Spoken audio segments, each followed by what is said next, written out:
Hi everyone, welcome to the Life, Work, and Health podcast where we talk about life, health, and work because juggling all three is like an extreme sport. And to be honest, none of us has a manual to it, so we'll just figure it out together. I'm Shayna. I'm Navjot. And let's get started.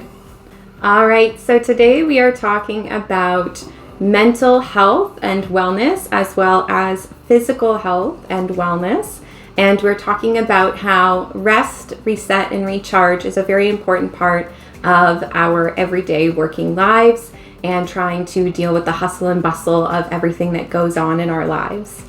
So starting first with mental health, we wanted to talk a little bit about starting with how mental health impacts us in our day-to-day and what exactly mental health is.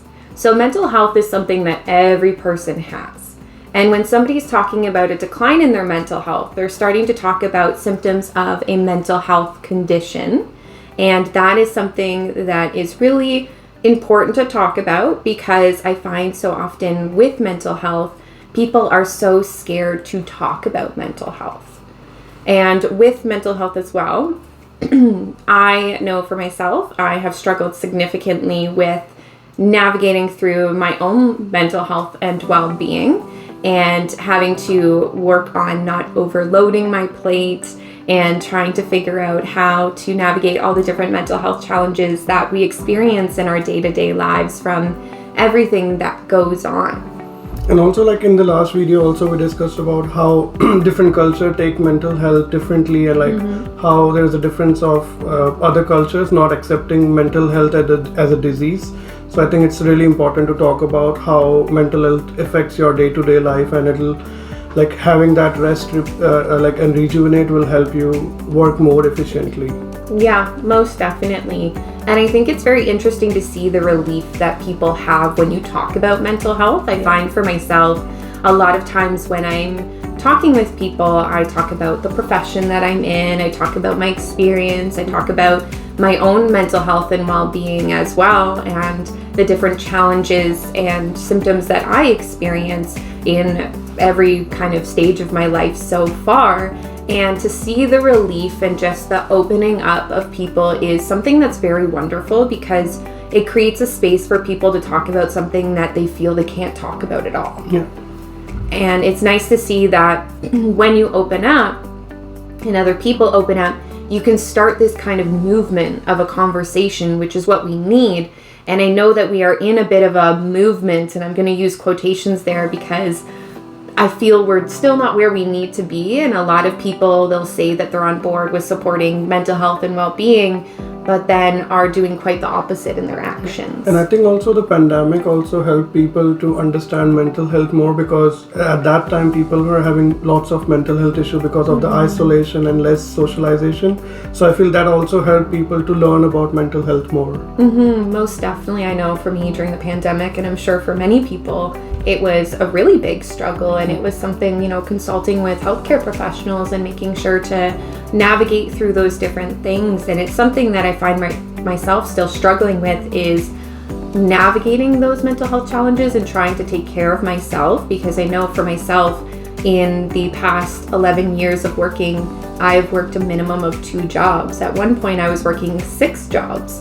And it was just trying to have this balancing act between all of these different jobs and thinking that I'm fine, I'll take care of myself, I can rest later, it's no big deal. But then you get to a point of burnout that you just can't even move your body anymore because you are so mentally exhausted. Then now it's affecting your physical health, which I know you're going to talk to us a little bit more later. Yeah, and also I don't know if you remember when I was studying in college, I used to do peer-to-peer support. I was doing so much volunteering at college, and I was also doing the part-time job after that. And at that time of the moment, you don't realize how it's impacting you physically and mentally. But when it's like a drop in a bottle. It'll get filled up really soon, and when it gets filled up, you pour everything out and you get burnt out really bad.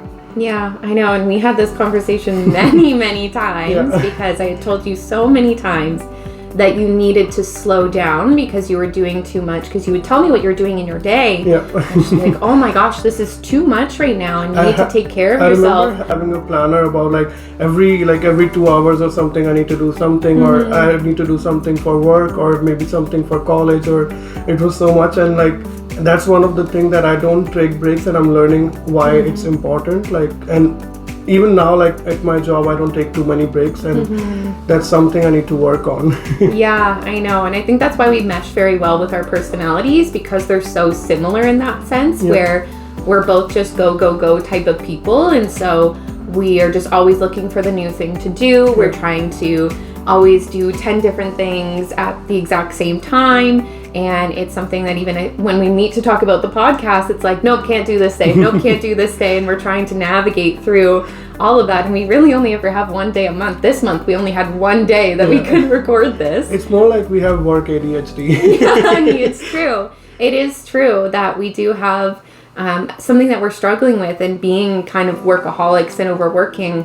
And then going backwards. Backwards is so hard to go from work to now trying to not work. And that's a process that I'm in myself right now, where I'm trying to move back a couple steps that I was, because I feel I'm 10 steps ahead of even myself, that I'm really struggling. And I want to get back to this point where I'm able to relax. I'm able to take time for myself and not just go, go, go, because that has been my life, like I said, for the last 11 years. And I'm exhausted. It is a very exhausting thing. And like you said, it's just eventually you just feel it. You're like, oh my gosh, what is going on right now? And so it's a lot. All right, so now we're going to talk about overworking, because that's something that both of us clearly do quite often. And we're very well versed in it, which is actually not a good thing, which we'll talk about in a little bit as well. But the first thing we want to talk about is not taking breaks. And this is something that you actually just had mentioned before, that you don't take breaks. And I also push my breaks a lot too. I try to still have them, but it is something that is a legal obligation. So when you go to work, after a certain amount of time, you have to have a break. And when you're working an 8-hour shift, you should be having 2 15s and your 30-minute lunch break, or however they navigate it. They might do a big, long 1 hour in the middle as well, but it is something that is a legal obligation, and you should be taking that, because for at least 30 minutes of that, you are not getting paid. And so when you're thinking about yourself at work, you are there to do something you're paid to do, right? And it's sometimes we dedicate a little more than that. And that's where we're like, oh, it's fine, no worries, I care about this, I want to do this thing. But it's also, you have an exchange in that moment. If we bring it right down to the transaction of your employer has hired you to do a service and paying you for that service, that you are obligated to provide that service, but then you're not obligated during the time that you're not being paid, because that's not your job anymore at that point. And if you don't take that break, then you're just running on fumes. You're just really you get kind of loopy, and you're not the best version of yourself, because you're going to be so tired. When you're running on those fumes, it means that there isn't really anything left in the tank. And then you're just going to make mistakes, because that's when we are tired and overwhelmed, and we might be feeling other emotions that aren't going to help us think clearly, and we're not going to have that clarity. And when we're talking about setting those boundaries, I will be the first to admit I hate setting boundaries. It's the worst thing in the entire world. I struggle so significantly because I can't say no to people. I struggle a lot with saying no. And there's a lot of people out there that do struggle with saying no and setting those boundaries of saying, I'm not comfortable with that, or I am overworked, or I need these different things, because we're so worried to seem selfish or that we only care about ourselves. But in reality, we're spending so much of our time just caring for so many other people around us that we do have to care for ourselves, because who is going to do that for us other than us? And I know that for myself, many years ago, I will always remember this, I ended up having to take a break for my mental health and well-being, because I felt there was such a significant decline, and I was really struggling in that time. I was having a lot going on in my personal life, and then I was working several jobs. I think at that point I was working 4 or 5 jobs, and so there was a lot going on in my professional life. And I remember going to one of my managers at that time, and I had said, I need to take time off for my own mental health and well-being. And she's like, okay, no problem. And then she ended up going off probably a month after me. And when I came back, somebody else was in that position. And I remember coming back and they were treating me like I had a contagious disease because the manager had passed over all the information to the other manager. And so she knew I had taken time off. And then anytime she saw me, it was a, hi, how are you? When it's in reality, I'm okay, and it's okay to take a break, and we shouldn't treat someone so poorly because they take that break. For me, it's like completely opposite. I don't take breaks, and like I'm being forced by all my managers I've worked with to take breaks, and I think it's good of some managers to respect that and like give you that opportunity to be like just free of work, like instead of just doing something. And I think it's really important of us to take breaks as well. For sure. And I think it's something that when you set your boundary or you're taking your breaks, it's already a big step of being like, I have to do this thing and I have to set this boundary.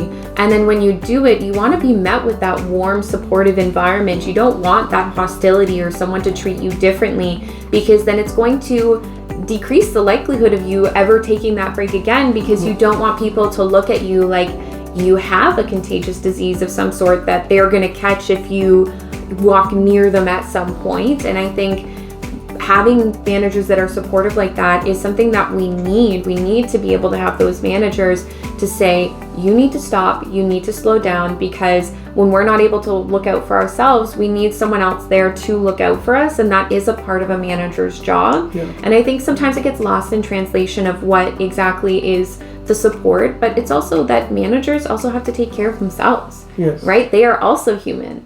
And so it's trying to find that balance between everyone. And I think it's when we talk about it more, it's going to increase everyone's awareness and understanding, which is also going to increase the supportive environment around. Yeah, and also like I feel like with boundaries, it's also kind of a self-respect act, because taking breaks is also respecting yourself, because we are not just working, we are not just robots. We have to focus on our mental health. We have so much factors that we have to focus on ourselves. Like I remember like when you don't when I didn't used to take break at all, like when I was working in a hospital in India, I was working straight from 8 to 4, and like when I used to go home, I always felt so tired. But when I started taking breaks, like at that time I felt like it's a relief, and you get like just 30 minutes or maybe 15-minute break. You get that personal self that you are in control of something, instead of just like running like robots or just running like machines. Yeah. And I feel that's really important to understand that some like you can control that 30 minutes of work, like, and you can just focus on yourself, and it's like a self-respect act. Yeah, for sure. And like you said, you can do anything during that time. I remember at one point I'd pop my headphones in and I'd eat my lunch and I would listen to a podcast during that time. Sometimes I would listen to loud music. It would depend the day, what you had going on that day. But it is something that you have to give yourself respect for people around you to also respect you. Because if you are disrespecting yourself in front of other people around you, you're creating this culture and this environment for yourself that people around you are going to say, oh yeah, it's fine, they're not going to worry. Oh yeah, no, don't worry, they can handle this thing, because you've created that. Yeah, it'll give the expectation that you will work on your extra hours as well, so they will give you more work. Yes, and it's not to say that you're to blame for the situation, but it is also, you have such a strong part in that. Because if you think about somebody that does take their breaks and they're, nope, I'm on my 30-minute break, don't even talk to me. Yeah. That people don't ask them to do things, but it's because they've created that environment for themselves to be able to have that time. And so maybe it's not going to that extreme of like, don't even talk to me, but it's creating that time of, okay, I'm going to go on this break.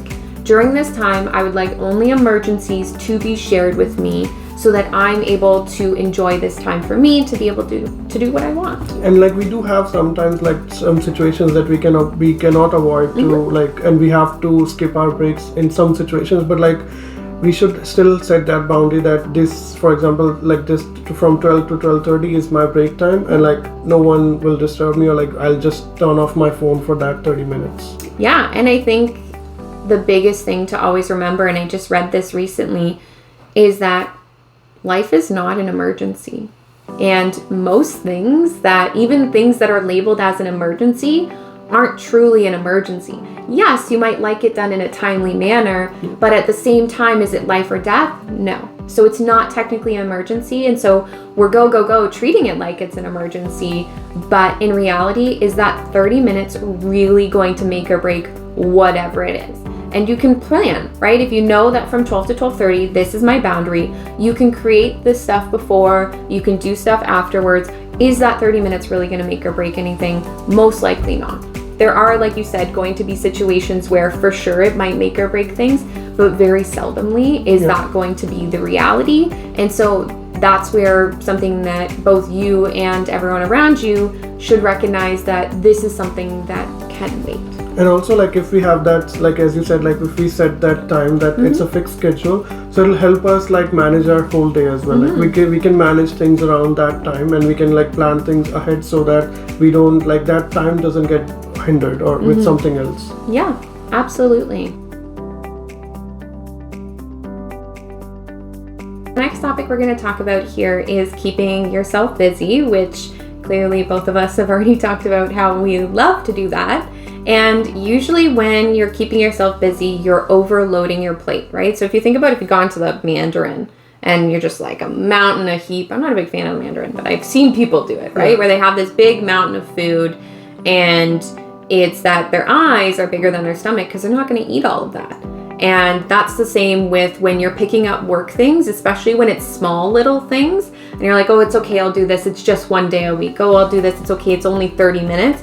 And now all of a sudden you've got 30 obligations and you've just overloaded everything. And then that's not only in your professional life, but I find even my personal life is bananas.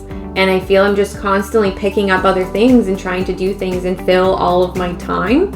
And usually when you're doing that, when you're overloading yourself so much, you are either trying to prove something or you're trying to avoid something. And either way, it's not healthy, but it's one of those two things that when you're overloading yourself. And I also think like people, like they are afraid to sit with themselves, like they cannot sit with themselves and like just have their mind running anywhere.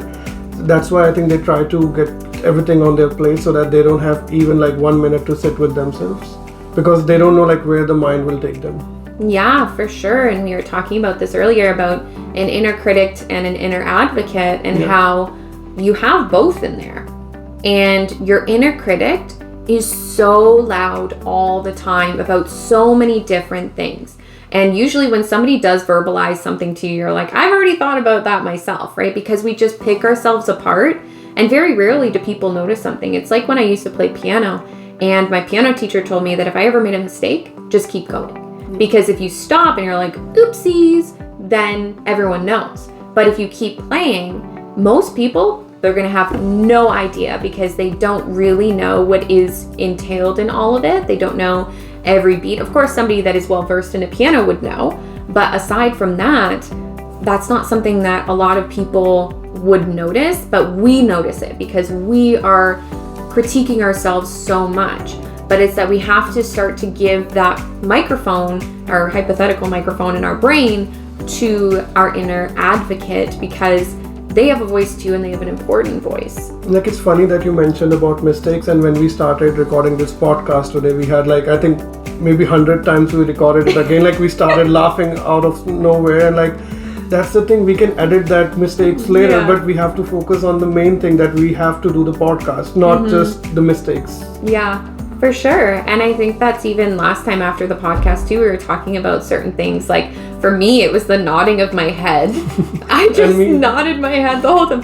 For me, it was like everything, like. I was doing like everywhere. And I think we'll put some spoiler, like, not spoilers, we'll put some blooper videos up soon. Yeah, at some point in the near future. But that's exactly it, right? Where we're thinking, oh my gosh, I can't believe, and most people probably didn't even notice that I was just nodding my head all the time. And most people probably didn't even notice how many times you said like. Because it's something that we're just constantly playing in our heads. And we're like, oh, everyone's looking at me and everyone notices this thing.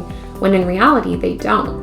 But it is a big thing that sitting with yourself is hard. Yeah. It is so hard, but you have to do it because it's going to come out either way. When you're avoiding something, whether you want it to or not, it is coming out. It will come out at some point in time. It's like thinking about a pot of water that is boiling.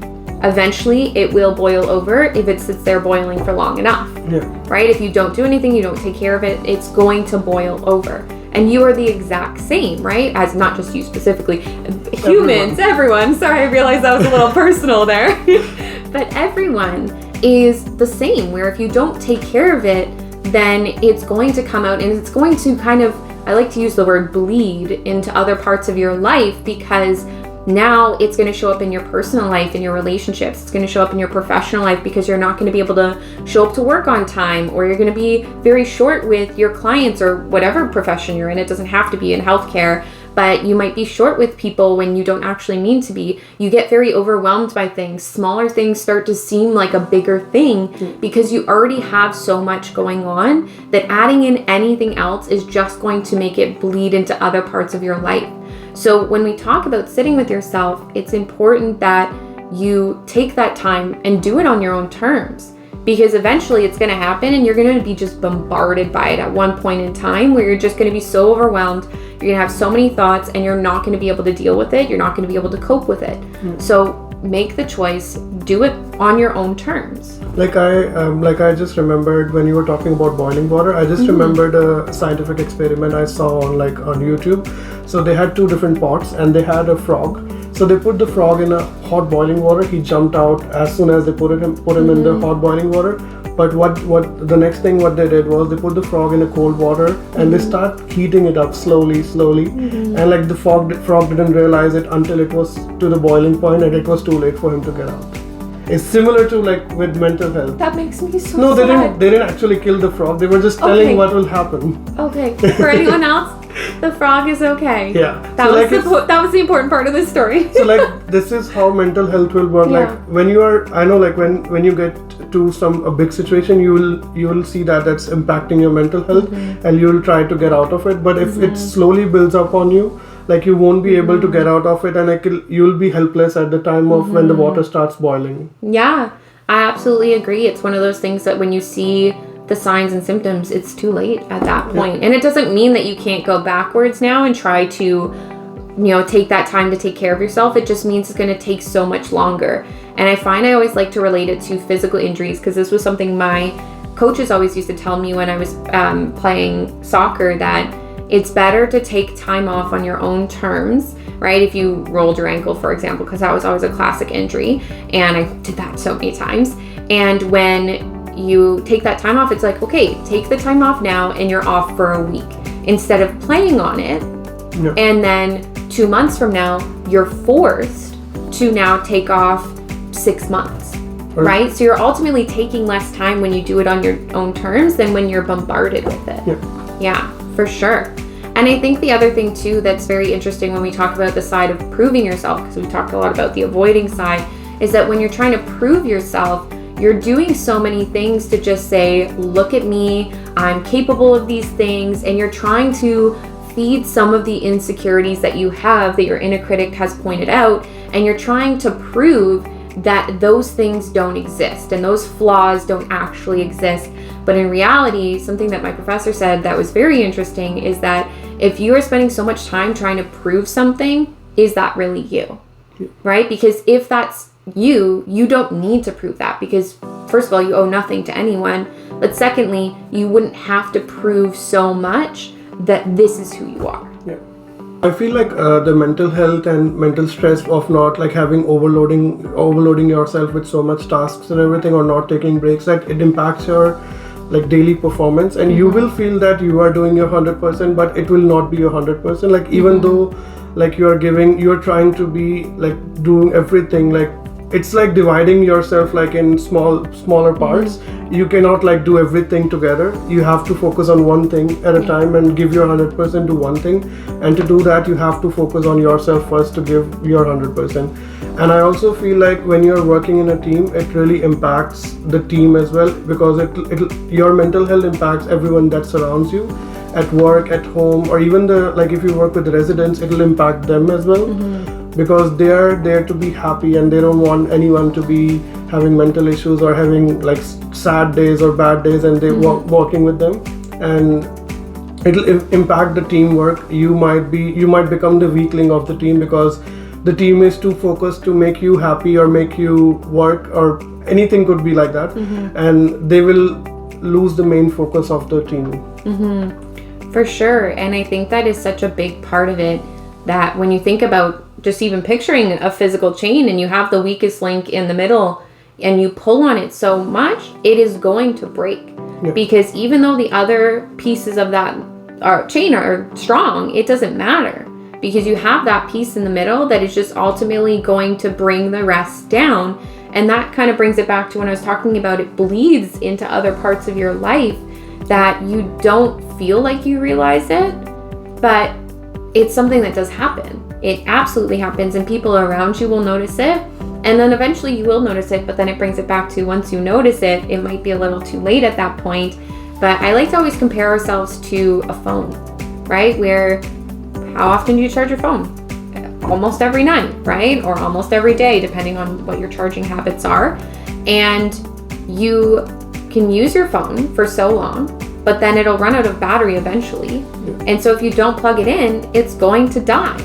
And so you're very similar in that sense, that you have to plug yourself in, because if you don't charge yourself, let's say for example you operate one day and you don't charge yourself with good sleep, good nutrition, exercise, all of that stuff, then you're only operating at 80%. And so now your 100% has turned to 80%. And then all of a sudden it turns to 60%. And then 40, right? And so on and so forth, until you're eventually at a point that you'll start to notice that you're slipping up, making all these different mistakes, and that residents are constantly asking you what's going on, and people around you are having different comments or worried about you.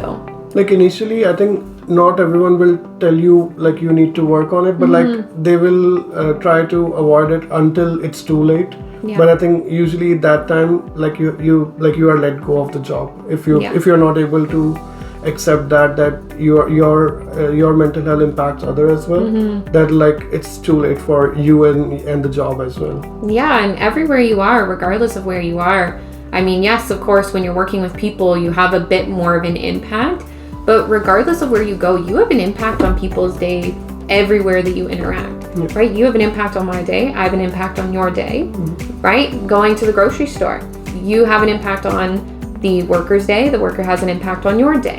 And you think about it, when you have those negative interactions, even if you're driving and there's somebody that is having a difficult time coping with whatever is going on in their life, and it comes into your life, it's now impacted you. So now imagine that with people that have emotional connections with you.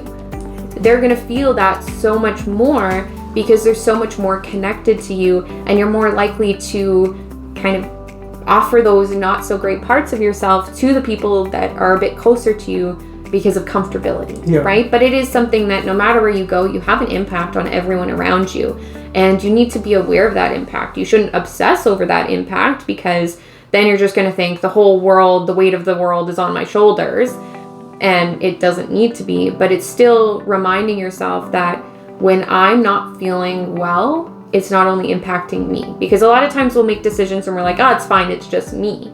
But when in reality, it's actually impacting so many other groups of people around you that you have to think about that, because now you're making a choice for them in their day.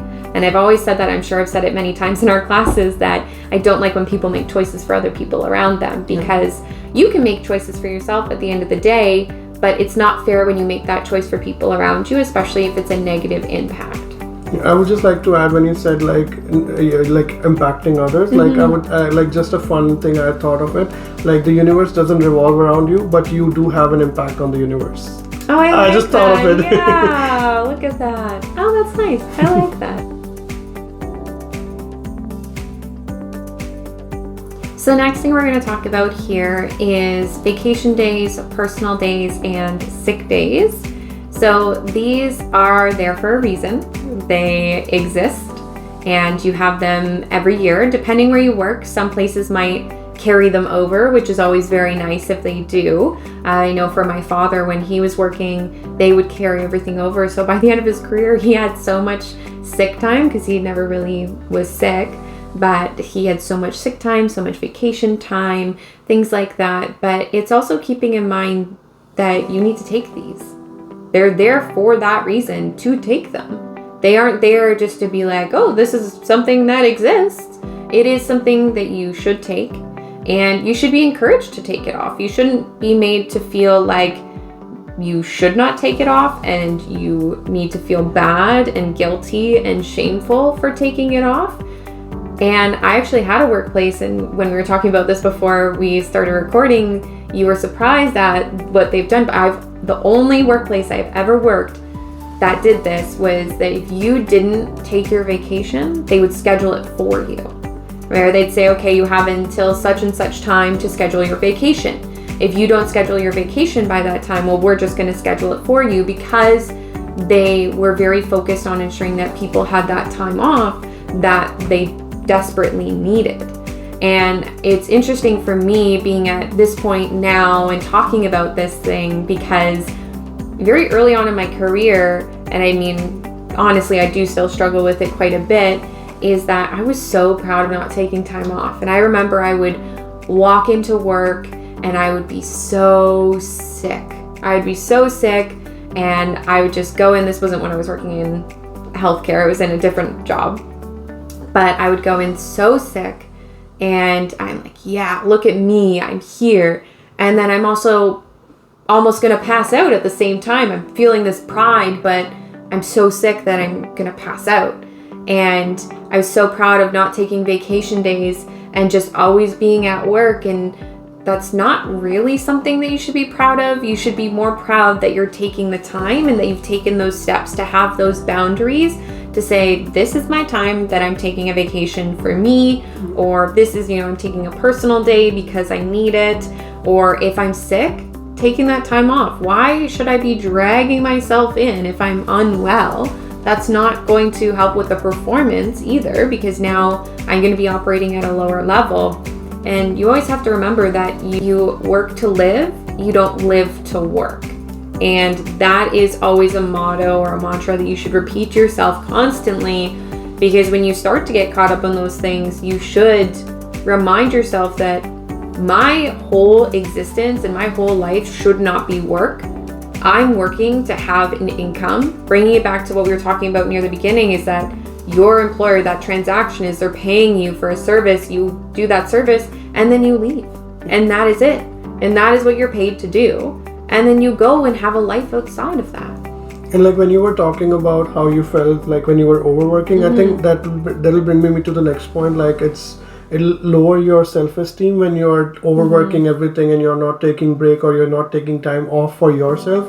What happens is like your brain and your body will go out of sync. Like your brain would say, look, I can do it, but your body will just give out. And that's a really big sign that you are getting burnt out and you need that time off. And people might think like it'll, like showing up every day or like giving your, like trying to give your 100% will impact their growth, but like it'll impact your personal and professional growth negatively, because people will see, like the other managers and other people will see that you are pushing yourself like too hard and you're not taking care of yourself, and that's not a good sign of a good leader or anything. And you won't be able to grow professionally if you focus on like just showing up instead of focusing on yourself. Yeah, and you definitely limit yourself in that, right? You're limiting your growth and you're creating this little area of growth that you can't go any further than because of your own limits and not having that awareness to take care of yourself to be able to grow even further. Because like I think people will think like if the person is not able to take care of themselves and they are not loyal to being happy for themselves, they cannot be loyal to the company, or they are not able to, they will not be able to handle bigger tasks and if they are given so. Yeah, for sure. And I think that leads us into our happy place conversation. So like that's one thing someone told me about, like, and I'm really thankful for them sharing this thing with me. So like someone told me that there you need to have a happy place. Like it could be anything, any activity, any hobby, or any something that you like. When you do that thing, you just lose all the worries of the world and you are just focused on that particular thing. And like I have I've not found my happy place yet. I'm still searching for it. I like initially when the person told me about happy place, I was thinking like, because I'm a physio and I love to like treat patients, I love to see them walking again. Like that was I thought that is my happy place, but it's not that. It's like work cannot be your happy place. You need to have something outside of work to be like that you can focus on yourself. Like anything could be like playing piano or like going for fishing or going for hunting, or anything could be a happy place for someone. Or it could be just as simple as like sitting on couch, like reading a book or watching a movie or like a TV series they love. So do you have any happy place? I'm still searching for mine. Yeah, and I find that it's something I'm still trying to find within myself. And I think a big part of my journey right now that I'm taking is trying to understand my identity outside of work, because my work has been my identity for so long. And I know for me, I have a couple happy places. The biggest one that I interact with almost every single day is being able to just cuddle on the couch with my dog and having my partner beside me, and we're watching a show. Right now we're watching Grey's Anatomy, so we're watching our shows and we're just connecting and unwinding. But another one that was very wonderful that we actually just did this past week was going to Veta Spa. And although it is very pricey and you can't do it all the time, it's still something that's good for a bigger reset. So my smaller reset, my smaller happy place is my home, being on the couch with my dog, with my partner. And a bigger one is more something like Veta, where you can just be and exist and not have your phone there. And I think even when I went on my trip to the Dominican Republic, that was a time that I barely checked my phone as well, and I was very unaware of the time. And that was probably the nicest thing for me during that time, was I genuinely never knew what time it was all the time, where I'm constantly aware of time. When I have to do this and I have to do that, and I'm scheduled here and I'm scheduled here. And so to just exist and not worry about time was so wonderful. And so again, that's a bigger reset as well, and it's something that you have to have the financial means to be able to do that. So it's finding things that are maybe a bit smaller as well that you can do, because happy places can also be something that takes you 5 minutes. It could be something very small. It could be anything. It's just something that takes you away, like you were saying. And also, like when you talked about like losing like the check on time, what time it is, I think if you are checking time, like and you're trying to find your happy place, and if you are still having to check the time, then you are not in your happy place. Like you lose track of time when you're in your happy place. You won't realize any changes. Like you won't even realize if it is sundown or if it is morning. You'll just focus on your happy place. Yeah, and it is a really good experience, because then you get to feel safe and comfortable, and when you come back from it, it's such a reset. Yes. Yeah.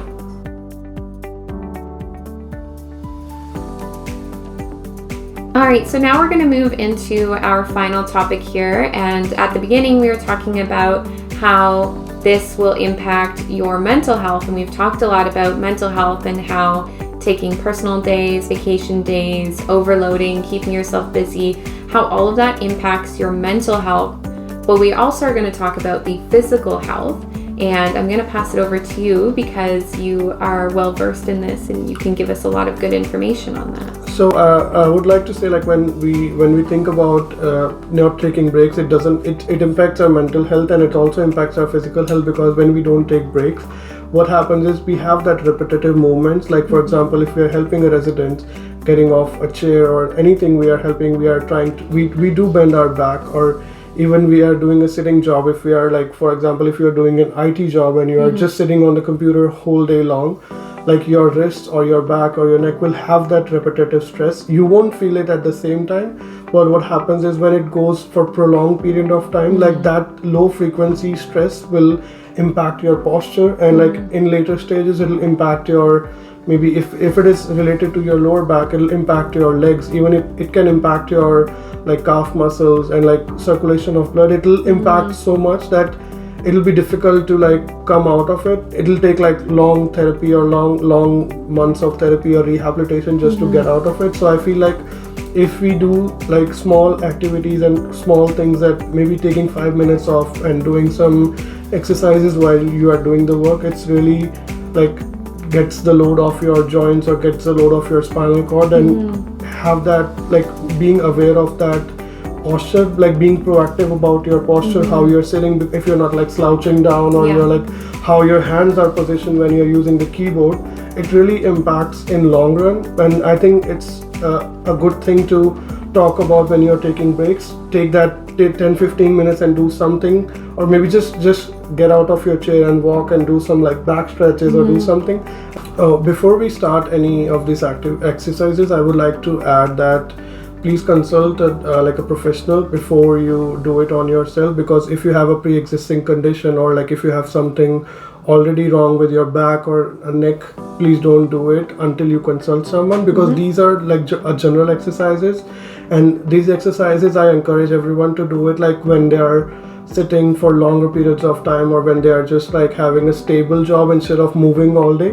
Like for those it could be really helpful. So like I like the first thing that gets impacted when you are like sitting for too long is your neck. So because you're watching a monitor all the time, like the best thing you can do is like try to put the monitor on your eye level, so you don't have to bend your neck forward to watch the monitor. And like the best thing is you do your environmental changes before these things, so that it doesn't affect your posture.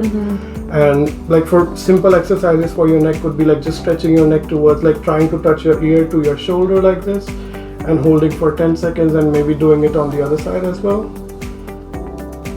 Yeah, I think that's the easiest exercise you can do when you are doing it. And same thing, you can do it like look up and hold for 10 seconds, but like don't do anything that's uncomfortable to you, or like that produces any discomfort. Don't do it. Like if you feel any discomfort on your back or it radiates to anything, don't do it.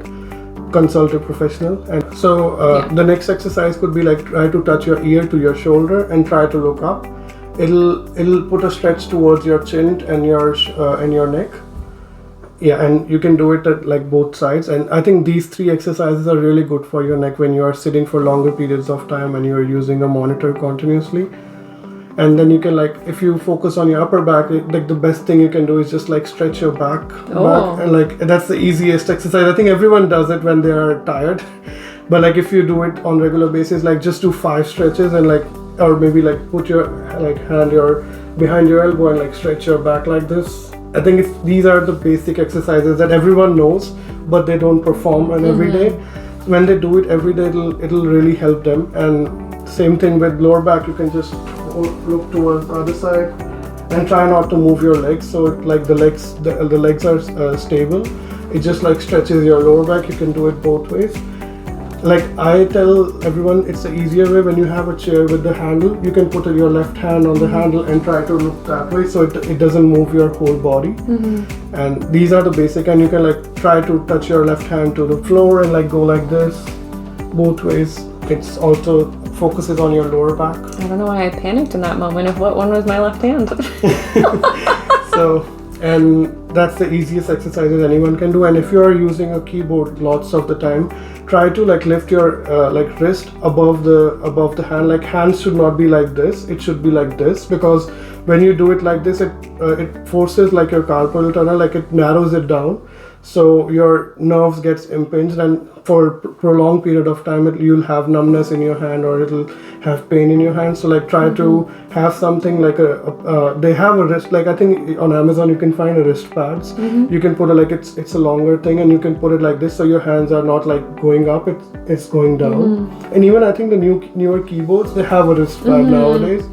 And like if you have that something, like if you are doing using the keyboard too much, you can just stretch your arm like this, and it really stretches the muscles of your forearm, and go up and like do it like this. Oh, I did it the other way. Yeah. So you stretch your extensors and your flexors in both ways, and I think that's the easiest exercise you can do.